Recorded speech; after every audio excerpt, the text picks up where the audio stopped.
नमस्कार साथियों, स्वागत है आपका अपने YouTube चैनल रिजल्ट एक्सप्रेस में। जैसा कि आप जानते हैं, किसी भी कॉम्पिटिटिव एग्ज़ाम या फिर वो बैंक का हो, एसएससी का हो, यूपीएससी का हो या MTS, CHSL, CGL, RRB, NTPC, group D, Bihar police, Bihar SI या यूपी पुलिस या किसी भी कॉम्पिटिटिव एग्ज़ाम या तो वो फिर सेंट्रल गवर्नमेंट का हो या स्टेट गवर्नमेंट का हो, आप जानते हैं कि कुछ ऐसे क्वेश्चन होते हैं जो एग्ज़ाम में बार बार आते हैं, मतलब बार बार पूछे जाते हैं। आज हम कुछ उन्हीं प्रश्नों को डिटेल से देखेंगे और कुछ प्रश्नों को टेस्ट के थ्रू देखेंगे। सब कुछ लिखने और सीखने का प्रयास करेंगे। जितने भी अभ्यर्थी हमारे साथ जुड़ चुके हैं, कृपया वीडियो को लाइक और शेयर ज़रूर कीजिए और अभी तक आप रिजल्ट एक्सप्रेस चैनल को सब्सक्राइब नहीं किए हैं तो कृपया सब्सक्राइब कर लीजिए। साथ में बेल आइकन के बटन को भी ऑल प्रेस कर लीजिए। तो चलिए दोस्तों, शुरू करते हैं आज के अपनी इस क्लास को और देखते हैं आज के पहले क्वेश्चन को। देखिए, आपको स्क्रीन पे दिख रहा है पहला क्वेश्चन। पहला क्वेश्चन है, कहता है 4 बिट्स का एक समूह डैश डैश बनाता है दोस्तों। तो 4 बिट्स कंप्यूटर में अभी तक जानते होंगे कि आप 1024 के बी बराबर 1 MB, इस तरह से आप पढ़े होंगे। 1024 MB बराबर 1 गीगाबाइट 1 GB। लेकिन ऐसा क्वेश्चन आप नहीं पढ़े होंगे दोस्तों। बहुत ही इंपॉर्टेंट क्वेश्चन है और ये जो है आपको हम बता देना चाहते हैं। ये जो एसएससी का क्वेश्चन है दोस्तों, एसएससी के एग्जाम में पूछा हुआ है। और एसएससी किस एग्जाम में? तो एसएससी सीएचएसएल का एग्जाम का क्वेश्चन है दोस्तों। और आपको बता देना चाहते हैं कि ये जो एग्ज़ाम जो हुआ था 7/1/2017 का ये क्वेश्चन है दोस्तों। आपको हम बता दें कि ये जो है 2017 का क्वेश्चन है। आप इस चैनल पे बने रहिए और हमेशा डेली सुबह को 8 बजे आप 25 क्वेश्चन का जवाब जानिए। और आप अगर क्वेश्चन का जवाब पहले से जानते हैं आंसर, तो कृपया उससे पहले आप आंसर मेरे बताने से पहले आप कमेंट में दे दिया करिए, ताकि वो क्वेश्चन आपको लाइफ टाइम याद रहेगा। चलिए अगला, ये जो क्वेश्चन है ये कहता है 4 बिट्स का एक समूह क्या बनाता है दोस्तों? इसका सही आंसर हो जाएगा निबल। निबल बनाता है दोस्तों। अब निबल की बात किया जाए तो निबल क्या है दोस्तों? तो देखिए, निबल जो है ना, ये कंप्यूटर विज्ञान में निबल का आशय एक 4 बिट है। मतलब एक 4 बिट है निबल का अर्थ। और इसे अर्ध बाइट और ट्रेडेड के नाम से भी जाना जाता है। इसको अर्ध बाइट, 4 बिट्स मतलब 1 बिट बराबर कितना? तो 8 बाइट होता है। आप जानते हैं 1 बिट बराबर। तो इसी तरह से इसको अर्ध बीट भी कहा जाता है। क्या? तो अर्ध बीट भी कहा जाता है। 4 है तो अर्ध बीट कहा जाएगा, और 8 रहेगा तो 1 बीट कहा जाएगा। ठीक है दोस्तों, तो ये जो है आपका सही आंसर हो गया। इसका निबल आंसर हो गया। किसका? 4 बिट्स का एक समूह एक डैश बनाता है तो एक निबल बनाता है दोस्तों। ठीक है दोस्तों, आपको कमेंट में देना है दोस्तों 1 टेराबाइट कितने गीगाबाइट के बराबर होता है? 1 टेराबाइट कितने गीगाबाइट के बराबर होता है? अगर आपको पता है दोस्तों तो आप कमेंट में दीजिए। चलिए अगला 27 नंबर क्वेश्चन है दोस्तों। कहता है 27 नंबर क्वेश्चन है, वायु दाब लेखी यानी कि बैरोग्राफ, जिसको बैरोग्राफ कहते हैं, का डैश द्वारा आविष्कार किया गया था दोस्तों। तो इसका आविष्कार किसने किया था दोस्तों? तो इसका सही आंसर हो जाएगा लुसियाम बीडी के द्वारा दोस्तों आविष्कार किया गया था। ये कहाँ के वैज्ञानिक थे दोस्तों? तो ये जो थे ये फ्रांसीसी थे दोस्तों। ये फ्रांसीसी वैज्ञानिक थे लुसियान। और लुसियान बीडी जो थे, वायुदाबी लेखी बैरोग्राफ का जो है आविष्कार किया था। और अगर ऐसा पूछ देगा कि बैरोग्राफ का आविष्कार कब किया गया था दोस्तों, तो ये जो फ्रांसीसी वैज्ञानिक लुसिया बीडी जो थे, इसका आविष्कार 1844 ईस्वी में किया गया था। 1844 ईस्वी में किया गया था इसका आविष्कार। चलिए अगला क्वेश्चन देखते हैं दोस्तों। 28 नंबर क्वेश्चन की तरफ बढ़ते हैं। कहता है मधुमेह होने का कारण है, तो इसका सही आंसर हो जाएगा इंसुलिन की कमी के कारण दोस्तों मधुमेह होता है। मधुमेह जो है एक रोग है। मधुमेह जो है एक दोस्तों क्या है? मधुमेह एक रोग है ये। ठीक है। और इंसुलिन नामक हार्मोन जो होता है, इंसुलिन नामक हार्मोन के कमी हो जाने से शरीर में, मतलब कमी हो जाने से इंसुलिन में रक्त में जो होता है ना, शर्करा की मात्रा में नियमित करता है। अग्नाशय से जुड़ी लैंगर हैंस दीपिकाएँ जो होता है, इससे इंसुलिन का मतलब स्त्राव होता है। इस स्त्राव से बाधित होने पर मधुमेह होता है, तब मधुमेह रोग होता है दोस्तों। तो अब इसका सही आंसर क्या हो जाएगा, स्राव जो हो जाता है, बहुत ज़्यादा स्राव हो जाता है तो कमी हो जाएगा। इसका सही आंसर हो जाएगा मधुमेह होने का कारण है इंसुलिन का कम उत्पादन, मतलब इंसुलिन की कमी के कारण जो होता है मधुमेह रोग होता है। ठीक है, ऐसे भी दे सकता है इंसुलिन की कमी के कारण मधुमेह रोग होने का कारण। चलिए अगला 29 नंबर क्वेश्चन है दोस्तों, आपको टोटल 25 क्वेश्चन बताएंगे दोस्तों। अगर वीडियो आपको अच्छा लगता है तो आप अपने दोस्त लोग में वीडियो को शेयर कर दीजिए दोस्तों। चलिए, कहता है टेक्टोना ग्रैंडिसलिन डैश का वैज्ञानिक नाम है दोस्तों। टेक्टोना ग्रैंडिसलिन डैश का वैज्ञानिक नाम है। तो इसका जो है ये सागौन जो है इसका वैज्ञानिक नाम है टेक्टोना ग्रैंडिसलिन, ये सागौन का वैज्ञानिक नाम है दोस्तों। चलिए नेक्स्ट क्वेश्चन की तरफ चलते हैं दोस्तों। अगर इसी में अगर पूछा जाएगा, आपको बिल्ली का भी नाम पूछ सकता है, बिल्ली का वैज्ञानिक नाम, मानव का वैज्ञानिक नाम और चूहा का वैज्ञानिक नाम, बहुत ही इंपॉर्टेंट है दोस्तों। तो ये जो है आप मानव का होमोसेपियंस जानते होंगे, बिल्ली का और चूहा का आपको है कमेंट में बताना है दोस्तों कि क्या है। अगर आप नहीं जानते हैं तो आप गूगल से सर्च करके और कमेंट दीजिए दोस्तों, क्योंकि जो चीज़ आप गूगल से सर्च करेंगे खुद, वो चीज़ आपको हमेशा याद रहेगा, इसलिए आप उसको गूगल से आप जो है कमेंट दीजिए, कमेंट में बोलिए क्या है। चलिए 30 नंबर क्वेश्चन है, सी एनीमोन्स डैश प्रजाति के अंतर्गत आता है दोस्तों। सी एनीमोन्स जो है वो किस प्रजाति के अंतर्गत आता है, आपको बताना है दोस्तों। इसका सही आंसर आपका हो जाएगा, ये जो है निरेरिया प्रजाति के अंतर आता है, निरेरिया प्रजाति के अंतर। और आपको बताना है कि मेढक जो होता है दोस्तों, मेढक वो कौन से प्रजाति के अंतर आता है, मेढक के बारे में आपको बताना है कमेंट में, अगर आपको पता है तो। चलिए 30 के बाद 31 नंबर क्वेश्चन की तरफ बढ़ते हैं। कहता है निम्नलिखित में से कौन किसी परमाणु के केंद्रक के अंदर स्थित होता है। ये जो जैसे कि ये जो है परमाणु का सपोज डेट की केंद्रक है, तो इसके अंदर क्या क्या रहेगा दोस्तों। तो देखिए परमाणु के केंद्रक में जो होता है प्रोटॉन और न्यूट्रॉन जो होता है अंदर रहता है, और इलेक्ट्रॉन जो है वो जो होता है चक्कर काटते रहता है दोस्तों, चक्कर काटते रहता है, ऐसे करके चक्कर काटते रहता है। इसका सही आंसर P+N, मतलब कि प्रोटॉन ये है और प्रोटॉन और न्यूट्रॉन, मतलब इसका सही आंसर ए हो जाएगा। ठीक है दोस्तों, आप ध्यान रखिए कि P+N जो होता है यही इसके अंदर रहता है केंद्रक के अंदर। 31 के बाद 32 नंबर क्वेश्चन है दोस्तों। कहता है बेकिंग सोडा क्या होता है दोस्तों, बेकिंग सोडा क्या होता है। तो बेकिंग सोडा को ही क्या कहते हैं दोस्तों, इसको सोडियम बाइकार्बोनेट कहते हैं दोस्तों, सोडियम बाइकार्बोनेट कहते हैं। आपको ऐसा भी पूछ सकता है कि सोडियम बाइकार्बोनेट का सूत्र निम्न में कौन है, और वहाँ पे नीचे में 4 आपको सूत्र दे देगा और बोलेगा बेकिंग सोडा या सोडियम बाइकार्बोनेट का सूत्र कौन सा है। तो इसका देखिए दोस्तों, इसका सूत्र होता है NaHCO3। बेकिंग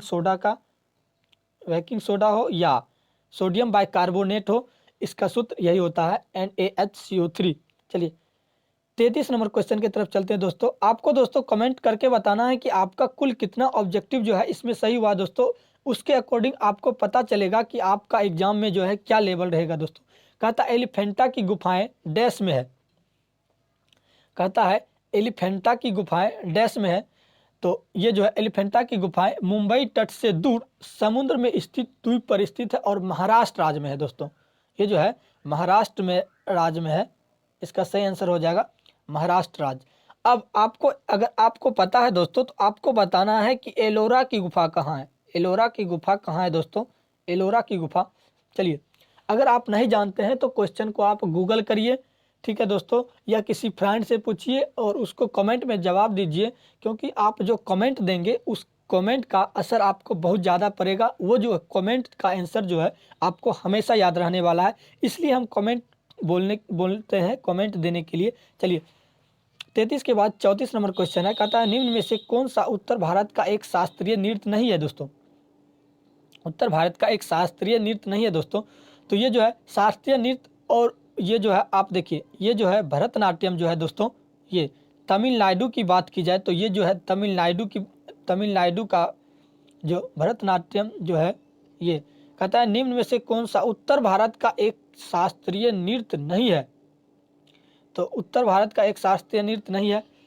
तो इसका सबसे पहले आप देखिए तमिलनाडु का जो होता है ना, ये तमिलनाडु में जो होता है ना, ये भरतनाट्यम जो होता है, इसका वहाँ का जो है ये जो है नृत्य है तमिलनाडु। और आगे जो है, आगे ये जो है कुचिपुड़ी, बी में जो है कुचिपुड़ी, ये कहाँ का है दोस्तों? ये जो है आंध्र प्रदेश का है, आंध्र प्रदेश का ये जो है एक शास्त्रीय नृत्य है। आंध्र प्रदेश का कुचिपुड़ी है दोस्तों। और ये कथक कली की बात की जाए, कथक, तो ये जो है उत्तर भारत का एक शास्त्रीय नृत्य है, कथक कली उत्तर भारत। और ये जो है कथक, ये जो है ये कथक कली जो है दोस्तों, ये जो है केरल का है दोस्तों, ये केरल का है कथक कली। और ये कथक जो है, यही कथक जो है उत्तर भारत का एक नृत्य है। ये कथक उत्तर भारत का एक नृत्य दोस्तों, उत्तर भारत का एक नृत्य।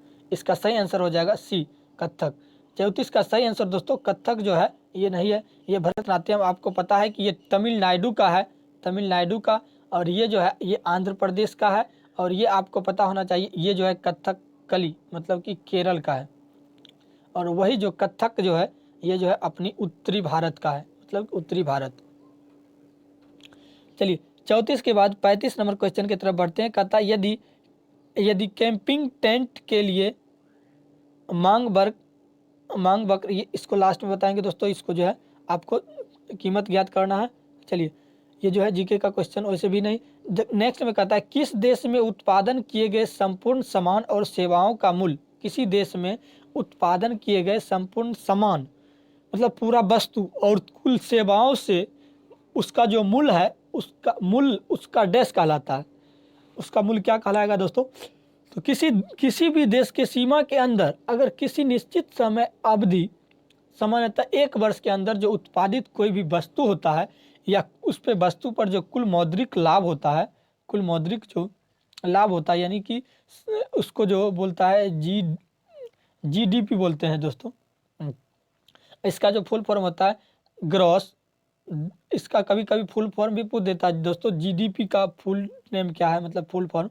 तो ग्रॉस डोमेस्टिक प्रोडक्ट मतलब सकल घरेलू उत्पाद, सकल घरेलू उत्पाद। तो इसका सही आंसर यही हो जाएगा, सकल घरेलू उत्पाद, जिसको जीडीपी भी बोलते हैं दोस्तों।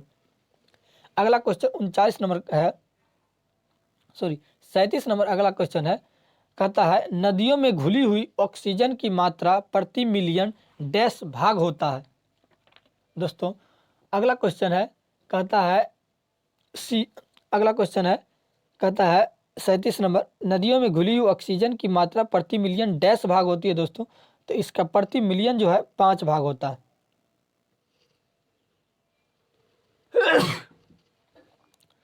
चलिए अगले नंबर क्वेश्चन की तरफ बढ़ते हैं। कहता है निम्नलिखित में से किसे आम जलकुंभी भी कहा जाता है? निम्न में से कौन आम जलकुंभी भी है दोस्तों? इसका सही आंसर जो हो जाएगा, इसका सही आंसर आपका अकोर्डनिया जो है दोस्तों, इसका सही आंसर हो जाएगा। चलिए 39 नंबर क्वेश्चन है। कहता है रुक्मणी देवी अरुणडेल डैश के साथ जुड़ी हुई है दोस्तों। ये जो है रुक्मणी देवी अरुणडेल, ये जो है किस चीज़ के साथ जुड़ा हुआ है दोस्तों? ये जो है रुक्मणी देवी अरुणडेल शास्त्रीय नृत्य यानी कि भरतनाट्यम की शीर्ष कलाकार है। भरतनाट्यम की शीर्ष कलाकार है कौन? रुक्मणी देवी अरुणडेल भरतनाट्यम की शीर्ष कलाकार है। इसका सही आंसर भरतनाट्यम हो जाएगा। चलिए 39 के बाद 40 नंबर क्वेश्चन की तरफ बढ़ते हैं दोस्तों। कहता है कौन सा राज्य हरियाणा के साथ अपनी सीमा साझा नहीं करता है दोस्तों? हरियाणा के पश्चिम उत्तर में पंजाब, उत्तर में हिमाचल प्रदेश, पूर्व में उत्तर प्रदेश व अगर हरियाणा के पश्चिम में बात किया जाएगा दोस्तों, अगर सपोज डेट ये हरियाणा है, ठीक है दोस्तों, इसके जो उत्तर में जो है दोस्तों, इसके उत्तर में जो है हिमाचल प्रदेश है, हिमाचल प्रदेश, इधर हिमाचल प्रदेश, दक्षिण में राजस्थान, और इस तरह से जो है मध्य प्रदेश राज्य की सीमा हरियाणा की सीमा को स्पर्श नहीं करता है। इधर भी है, इधर भी है। उत्तर प्रदेश देखिए दोस्तों, ये जो है आपका राजस्थान, राजस्थान आ गया दोस्तों, हिमाचल प्रदेश भी आ जाता है और मध्य प्रदेश इधर आ जाता है और इधर हिमाचल प्रदेश ऊपर में आ गया। ये जो है इस तरह से उत्तर प्रदेश जो है हरियाणा के साथ जो है उत्तर प्रदेश की राज्य का जो सीमा है दोस्तों साझा नहीं करता है। इसका सही आंसर हो जाएगा उत्तर प्रदेश। चलिए 40 के बाद 41 नंबर क्वेश्चन है दोस्तों। अगर कभी अगर समय मिले तो इसके बाद मैं आप लोगों के लिए एक जो है एक मैप जो एटलस का है उसके उस तौर पे आपको समझाऊंगा। चलिए 41 नंबर क्वेश्चन, किस ग्रह को एक बौना ग्रह कहकर भी संबोधित किया जाता है दोस्तों? इसका सही आंसर आपको पता होना चाहिए दोस्तों कि इसका सही आंसर प्लूटो होगा। ठीक है, प्लूटो को बौना ग्रह की संज्ञा दी जाती है दोस्तों। क्यों? तो देखिए वास्तव में जो है ना ये जो है ना 24 अगस्त को, कब? तो 24 अगस्त 2006 को 2006 को प्लूटो को 2006 को 24 अगस्त 2006 को प्लूटो को सौरमंडल के एक ग्रह के रूप में मान्यता प्राप्त थी।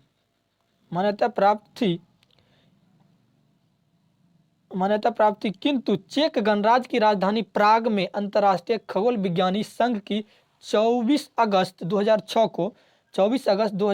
को संपन्न बैठक में इसे ग्रह का दर्जा समाप्त कर बौने ग्रह की संज्ञा दी गई। मतलब जो था ये ग्रह था। ठीक है दोस्तों, ये जो है ये 24 अगस्त 2006 से पूर्व इतना को सौरमंडल के एक जो मतलब कमेटी जो बैठा था, वो जो संपन्न बैठक में जो हुआ था कमेटी में, तो इस ग्रह को जो है ना ये ग्रह का दर्जा था प्लूटो को, यह जो था ग्रह का दर्जा था। लेकिन इस 24 अगस्त कब? तो 24 अगस्त 2006 को दोस्तों ये जो बैठक हुआ था ना, इसको प्लूटो को, ये पहले से ग्रह था लेकिन इसको ग्रह की संज्ञा था, लेकिन इसको ग्रह के मतलब हटा के इसको ग्रह का दर्जा समाप्त कर दिया गया और बौने ग्रह की संज्ञा दे दिया गया। कब? तो ऐसा भी पूछ सकता है कि प्लूटो को बौने ग्रह का संज्ञा कब दिया गया दोस्तों? तो 24 अगस्त 2006 को। चलिए 41 के बाद 42 नंबर क्वेश्चन देखते हैं दोस्तों। कहता है वर्ष 1828 में स्थापित ब्रह्म समाज के संस्थापक कौन थे? ब्रह्म समाज के संस्थापक कौन थे दोस्तों? तो भारतीय पुनर्जागरण की बात करें, जनक राजा राम मोहन राय। देखिए ये जो थे भारतीय पुनर्जागरण के जनक, अगर पुनर्जागरण के जनक अगर माना जाएगा, पुनर्जागरण के जनक तो कौन थे दोस्तों? ये राजा राम, पुनर्जागरण के जनक राजा राम मोहन राय थे दोस्तों। और ये कब? तो 28 अगस्त 1828 को कहाँ? कोलकाता में ब्रह्म समाज की स्थापना की गई दोस्तों। ब्रह्म समाज की स्थापना की गई दोस्तों। और ब्रह्म समाज की स्थापना किसके द्वारा किया गया? तो राजा राम मोहन राय के द्वारा किया गया दोस्तों। ब्रह्म समाज के संस्थापक कौन है? तो राजा राम मोहन राय। तो कब किए दोस्तों ब्रह्म समाज की स्थापना कब किए? तो इसका 28 अगस्त 1828 ईस्वी में। कहाँ किए? तो कोलकाता में। कहाँ किए? तो कोलकाता में दोस्तों। चलिए अगला क्वेश्चन जो है 42 के बाद 43 नंबर क्वेश्चन कहता है शाहजहां ने ताजमहल का निर्माण डैश की याद में करवाया था दोस्तों। शाहजहां ने ताजमहल का, या तो ये सब तो आपको सबको पता ही होता है दोस्तों, तो मुमताज की याद में करवाया था दोस्तों। तो इसका देखिए शाहजहां ने अपनी प्रेसी पत्नी मतलब प्रिय पत्नी या बेगम मुमताज महल जिसका जो नाम था अर्जुमंद बानो की स्मृति उसकी पत्नी की कब्र पर मकबरे के रूप में निर्माण कराया था। इस महान स्थापत्य का निर्माण कार्य कब हुआ था दोस्तों? तो इसका जो है ये कब निर्माण कराया गया था दोस्तों? तो 1631 ईस्वी में शुरू एवं 1653 ईस्वी में यह पूरा हुआ। 1631 में शुरू हुआ था दोस्तों और 1653 ईस्वी में शुरू हुआ था दोस्तों। तो अब आपको कैलकुलेट करके बताना है कि इसको बनाने में कितने वर्ष लगा दोस्तों, और कमेंट में बताना है। चलिए नेक्स्ट क्वेश्चन की तरफ बढ़ते हैं। 44 नंबर क्वेश्चन है, कहता है प्रथम फिल्म फेयर अवार्ड्स में किस अभिनेता ने सर्वश्रेष्ठ अभिनेता का अवार्ड जीता था दोस्तों? तो इसका सही आंसर हो जाएगा, देखिए 1954 ईस्वी में 12 मार्च को जो है मुंबई स्थित मेट्रो थिएटर में पहले फिल्म फेयर पुरस्कार, पहला फिल्म जो था फेयर पुरस्कार, प्रथम फिल्म फेयर पुरस्कार अवार्ड में अवार्ड समारोह का आयोजन किया गया था। इस समारोह में दिलीप कुमार दोस्तों बहुत ही फेमस जो है अभिनेता है, दिलीप कुमार को सर्वश्रेष्ठ अभिनेता का पुरस्कार प्रदान किया गया था। उन्हें दाग फिल्म में शंकर की भूमिका के लिए यह पुरस्कार दिया गया था। कौन फिल्म में? तो दाग फिल्म में दोस्तों। किसके भूमिका के लिए? तो शंकर के भूमिका के लिए, आपको याद रखना है दोस्तों। तो प्रथम, एक बार फिर से बता देते हैं दोस्तों, तो प्रथम फिल्म पुरस्कार किसको? तो दिलीप कुमार को दोस्तों। तो कब? 1954 ईस्वी में मिला, 12 मार्च को मिला दोस्तों, 12 मार्च को मिला दोस्तों। तो किस फिल्म के लिए दिया गया दोस्तों? तो दाग फिल्म के लिए दिया गया। अब दाग फिल्म में कौन सा रोल? तो शंकर का रोल अदा करने के लिए, शंकर की भूमिका निभाने के लिए, शंकर का।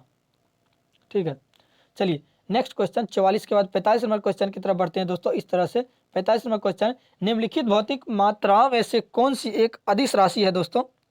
अदिश राशि है, कहता है जैसे यंग मापांक एक अदिश राशि है। यंग मापांक एक अदिश राशि है दोस्तों। प्रतिबल और विकृति के अनुपात को तार के पदार्थ की प्रत्यक्षता या यंग मापांक कहते हैं दोस्तों। यंग मापांक किसको कहते हैं दोस्तों? तो ये जो है यंग मापांक जो होता है, ये प्रतिबल जो होता है, प्रतिबल और विकृति के अनुपात को तार के पदार्थ की प्रत्यास्था का यंग मापांक कहते हैं। और इसमें दिशा का विचार नहीं है। इसमें जो होता है दोस्तों, दिशा नहीं है, दिशा का विचार नहीं होता है दोस्तों। अतः यह अदिश राशि है। यह इसलिए यह जो है यह अदिश राशि है। इसका सही ऑप्शन नंबर सी हो जाएगा दोस्तों, अदिश राशि। दोस्तों अदिश राशि याद करने के लिए एक फॉर्मूला होता है दोस्तों कि 4 बस मिलेगा आपको। कभी फॉर्मूला डिटेल से बता देंगे दोस्तों, वीडियो बहुत लंबा हो जाएगा दोस्तों। चलते हैं नेक्स्ट वीडियो में। कहता है निम्नलिखित तत्वों में से कौन सा तत्व कमरे के तापमान पर द्रव के रूप में रहता है दोस्तों? तो आपको ये पता ही होगा दोस्तों, पारा जो है कमरे के ताप पर द्रव रूप में रहता है। यह प्राय एकमात्र द्रव धातु है दोस्तों। ये जो है एकमात्र द्रव धातु है दोस्तों, पारा। 47 नंबर क्वेश्चन कहता है कोई भी व्यक्ति भारतीय प्रधानमंत्री के रूप में अधिकतम कितनी बार सेवारत हो सकता है दोस्तों? यानी कि कहता है भारतीय संविधान अनुच्छेद 74 में, अनुच्छेद जो है 74 में अगर आप पढ़िएगा, भारतीय संविधान के अनुच्छेद 74वें अनुच्छेद में, तो आपको प्रधानमंत्री एवं केंद्रीय मंत्रिपरिषद संबंधित उपबंध उल्लिखित है। मंत्रिपरिषद और यही कैबिनेट मंत्री के बारे में, केंद्रीय मंत्रिपरिषद के बारे में जो है आप पढ़िएगा 74वें संशोधन में, मतलब 74वें में। तो उसमें प्रधानमंत्री के बारे में आपको वर्णन मिलेगा। संविधान में प्रधानमंत्री के पद पर आसीन होने के लिए अवसरों की कोई सीमा निर्धारित नहीं किया गया है दोस्तों। कोई सीमा नहीं निर्धारित किया गया, अनलिमिटेड, इनफाइनाइट, अनंत। तो इसका सही आंसर हो जाएगा कोई सीमा नहीं है। सेवानिवृत्त रह सकता है जब तक मरे नहीं तब तक। चलिए 48 नंबर क्वेश्चन है, कहता है यदि राष्ट्रपति आपातकाल की घोषणा करते हैं तो इस उद्घोषणा को संसद द्वारा डैश के भीतर समर्थन देना जरूरी है। तो इसका सही आंसर हो जाएगा भारतीय राष्ट्रपति द्वारा। भारत के संविधान के अनुच्छेद 352 में आप पढ़िएगा, अनुच्छेद 352 जब पढ़िएगा तो उसमें आपको इसका जिक्र मिलेगा। अगर ऐसा होता है तो 1 माह के भीतर, मतलब 1 माह के भीतर ही जो होता है भीतर अनुमोदित जरूरी है। मतलब 1 माह के भीतर ही जो है आपको एक संसद द्वारा 1 माह के भीतर समर्थन देना जरूरी होगा दोस्तों, अगर ऐसा बात है तो। अगला क्वेश्चन है, कहता है दीपिका कुमारी डैश से संबंधित है दोस्तों। दीपिका कुमारी ये जो है तीरंदाजी, ये जो है तीरंदाजी जो है उसी से संबंधित है दोस्तों। अगला जो क्वेश्चन 50 नंबर क्वेश्चन, और बहुत ही इजी क्वेश्चन है दोस्तों। अर्थशास्त्र डैश ने लिखा था दोस्तों, तो इसका सही आंसर हो जाएगा, देखिए अर्थशास्त्र पद्धति पर लिखित प्राचीनतम और पहला ग्रंथ है। ये जो है प्राचीनतम और पहला ग्रंथ है अर्थशास्त्र, और इसके लेखक जो है चाणक्य है। इसके लेखक चाणक्य है दोस्तों। और कि बहुत सारा ऐसा एग्जाम आएगा जिसमें आपको चाणक्य नहीं रहेगा दोस्तों, या तो विष्णुगुप्त रहेगा दोस्तों, विष्णुगुप्त रहेगा दोस्तों, या विष्णुगुप्त रहेगा दोस्तों, या कौटिल्य रहेगा, या कौटिल्य। तो आपको पता होना चाहिए दोस्तों, ये चाणक्य का ही दूसरा नाम और तीसरा नाम, मतलब कि चाणक्य का ही 3 नाम है, एक चाणक्य है, एक विष्णुगुप्त है, एक कौटिल्य है। तीनों एक ही व्यक्ति हैं, चाणक्य, कौटिल्य और विष्णुगुप्त। ठीक है, तो अगर आप इस तरह से अगर आपको अगर आए तो आप या तो विष्णुगुप्त हो या कौटिल्य हो या चाणक्य हो, कोई भी हो, तो आपको आंसर यही चाणक्य होगा या विष्णुगुप्त या कौटिल्य होगा दोस्तों। इस तरह से आपका जो है 25 क्वेश्चन जो है दोस्तों खत्म हो चुका है दोस्तों। अगर वीडियो आपको अच्छा लगा दोस्तों, अगर आप अभी तक चैनल को सब्सक्राइब नहीं किए हैं तो कृपया चैनल को सब्सक्राइब कर लीजिए दोस्तों, और वीडियो को लाइक कर दीजिए और दोस्त लोगों में लिंक को शेयर कर दीजिए।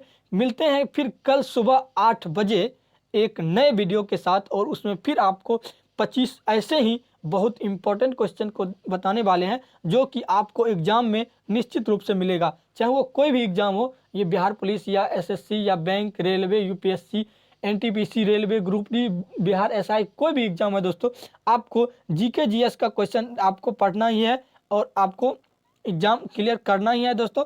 और जीके जीएस का ऐसा क्वेश्चन होता है जो बार बार जो है रिपीट करते रहता है दोस्तों, और ये जो है जीके जीएस आपको किसी भी एग्जाम, जीके जीएस जो है आप कोई भी एग्जाम देते हैं तो उसमें आपको लाना है, और यही आपके समय को भी बचाएगा, यही आपके समय को भी बचाएगा और आपको अच्छा मार्क भी दिलाएगा। इसमें आपको कोई डाउट नहीं रहेगा। अगर आप जानते हैं कि अर्थशास्त्र के लेखक जो है चाणक्य हैं, तो चाणक्य ही हैं। ये कल हो के ये कालिदास नहीं होने वाले हैं, ये चाणक्य ही रहेंगे इसके लेखक। ठीक है, मैथ में आपको समय लगेगा सॉल्व करने में दोस्तों, रीजनिंग में आपको समय लगेगा सॉल्व करने में दोस्तों, और इसमें आपको कोई समय नहीं लगेगा दोस्तों। आपको अगर पता है, अगर आप कभी सुने हैं, आपको ये जो है जीके जी सुनने से ही याद होता है। इसलिए आप अगर वीडियो को हो सके तो आप 2 बार भी देख सकते हैं। 2 बार अगर आप देख लेते हैं तो आप क्वेश्चन को भूलेंगे नहीं दोस्तों, और एग्जाम में आपको हूबहू आंसर याद रहेगा। चलिए मिलते हैं नेक्स्ट वीडियो में, तब तक के लिए धन्यवाद।